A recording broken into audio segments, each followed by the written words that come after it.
Hi, Russ Jones. It's great to be with you. Greetings to my fellow classmates and Dr. Bailey. What a delight it's been to journey with you the past 8 weeks in this class. I don't know about you, but it's like drinking water from a fire hydrant. I'm learning so much from the course. I'm learning so much from you and your writings and the various feedback. I'm here to share with you the proposed research study, which is on the effects of the communication methodologies on gaming and gaming addiction. What is the role that digital technology plays on our digital consumption and the communication methods that take place in that space? I have been in the media business over 30 years, and I've gone from having to use a dime and a payphone to call home, and to being able to call anywhere in the world, read my email, pay my bills on this device. And I want to start with a story. Right back here, on the other side of that door is a bedroom. And it's where one of our sons played video games for days, weeks, even months at a time, hiding from reality, choosing virtual reality. Even when he came out to eat, he was on one of these, and when he was behind there, he was on one of these controllers. Well, he's now gone trying to find himself, and I can't explain the heartache and the pain that's come into our home with a soon-to-be 25-year-old man, part of the Gen Z culture. I kind of stumbled onto this research project. It's not what I originally intended, but it's affected me. It affects so many.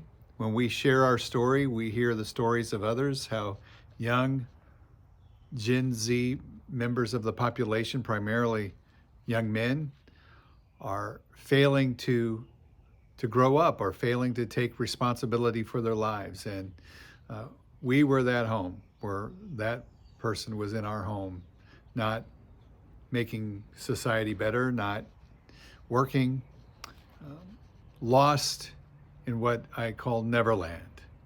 And using the metaphor of the Peter Pan story. And Peter never wanted to grow up. He stayed in Neverland for a long time.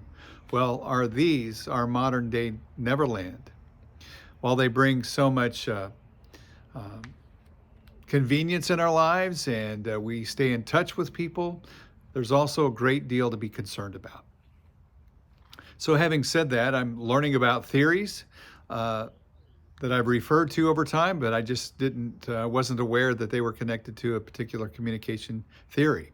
So as I look at the role of digital technology on human behavior, and in particular the Gen Z population, as they relate and engage in video gaming, I'm exploring the uses in gratifications theory. And I got to tell you, I've second-guessed myself any number of times. Is it the right theory? Is this a relevant topic? Is it a topic that people will want to read? Is it a place, as Dr. Bailey, you've rightly said, we are becoming experts in a space. Is this a space that I want to devote myself to become a subject matter expert? And I think it's worthy of our time. Some of the literature reviews I read said it's not a robust theory, but I think it has become more robust the more that technology advances. It might have been a theory before its time.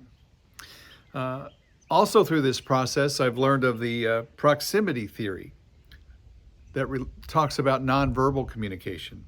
And then even more recently, yesterday, I explored the information manipulation theory.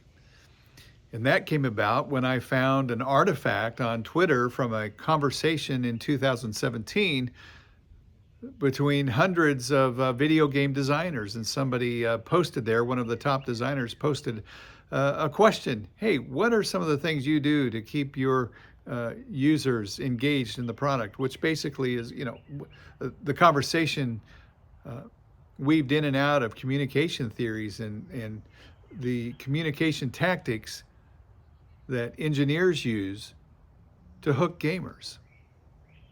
And if you think about it, think about Disneyland, for example. It's designed for you to stay there all day. Matter of fact, you can buy a 3-day pass. They don't want you to go anywhere else.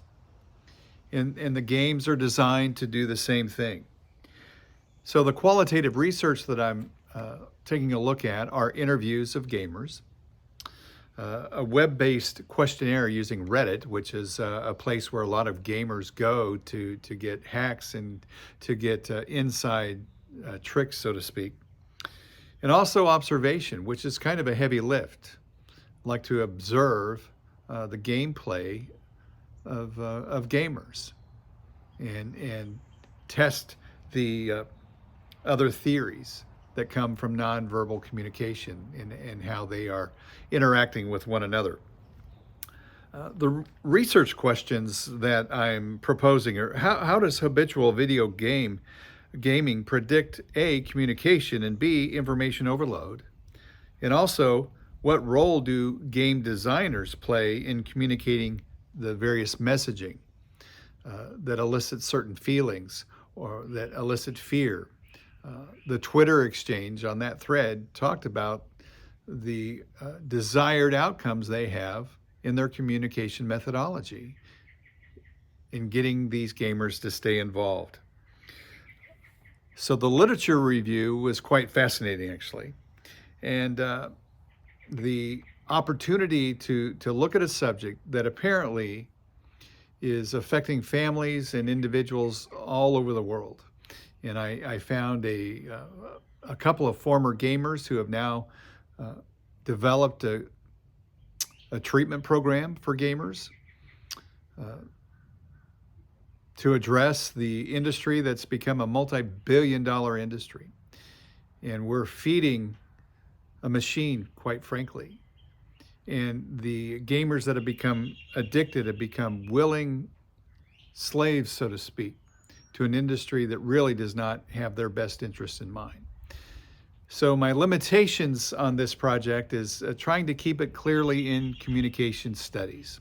So many of the studies focus on mental health and sociology, which it rightly belongs there. But what are the opportunities to be a voice in the communication space? And that leads me to my next and final thoughts here. I am the executive producer of the Abide Christian Meditation app. We are a Silicon Valley startup. I live in Oxford, Mississippi. 1,000 people download our app every single day.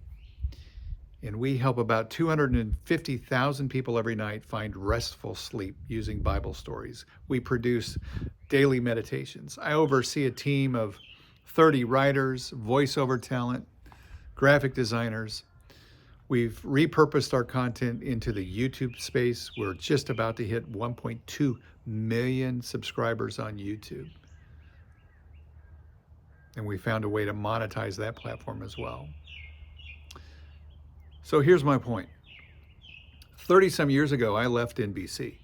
I made a decision to use my gifts and graces in Christian media, and I have been committed to that for over 3 decades. And at 62, I'm here with you, pursuing a Ph.D. in philosophy of communication. I have something to say.